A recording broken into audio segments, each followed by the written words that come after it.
I was 24 at the time.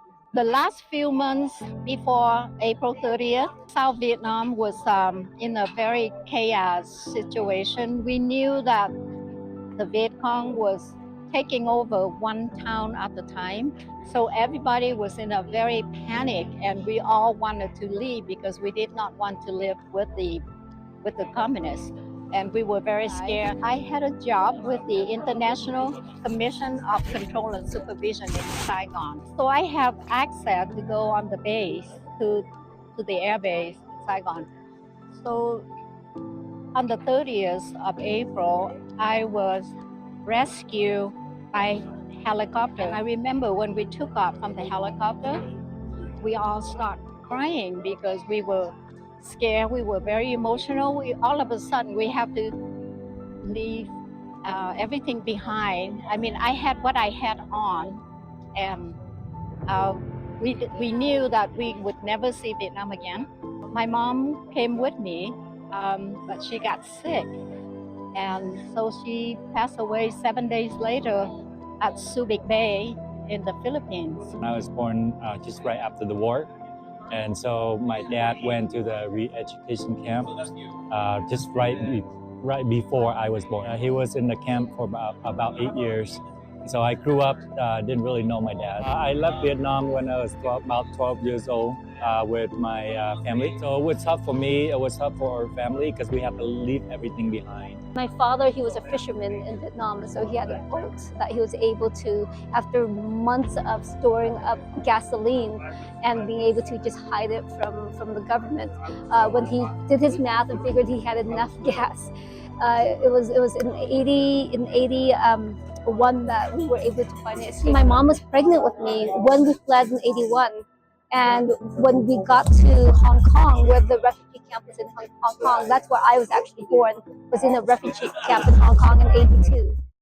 By the time I was settled in the United States, we were one of the first batches of refugees here. We were relieved that we were safe, and then we just have to worry about how to survive in a new country where everything is new, and the language, the custom, the culture, and everything. Yeah, we came in 1990, and my family, my mom actually came a year after, but my dad and my siblings, we came to America in 1990. It was quite tough for me because I had a lot of friends in Vietnam. Coming to America as a teenager, starting all over without any language skill.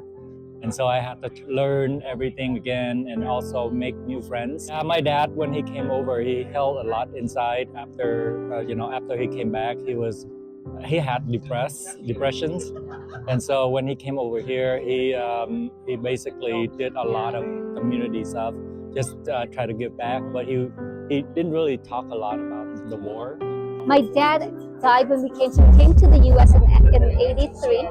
My dad actually was killed in 87, so I was only 5 when he was killed. So I have little memories of him here and there. The sacrifice that my mom and dad had made to get us here, it weighs heavily on all of us, all 7 siblings. And it weighs on us that we knew we could not squander that sacrifice that they made. You know, every single one of us carried that throughout our whole lives. There is one thing that I'm very proud of our community, is that all of us were hardworking. We come here and we did not get handout. Very few of us would get handout. We always came out, we're trying to find jobs. We're willing to do anything to make our own money instead of getting help. To me, it is a wound that would never heal, because after 50 years, we still think about the country.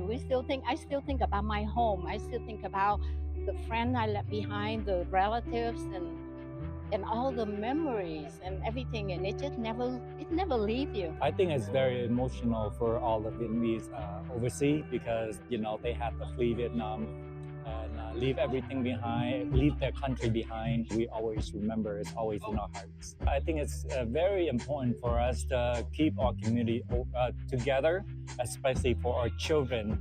They are born here, and so for me and my wife, we want to keep that culture going. We want to keep our children involved in the Vietnamese community. My parents, always worried that we would forget, and so they got us involved when we were younger. And now, with what we have, with a culture that we hold within, we want to pass that on to our children, and we don't want to lose that, because after all, we are still Vietnamese. Even though we are American, but we are still Vietnamese American. I think we are very resilient, and I think that, we are a proud people. We're very proud people. I hope that the younger generation will always remember who they are, where they come from,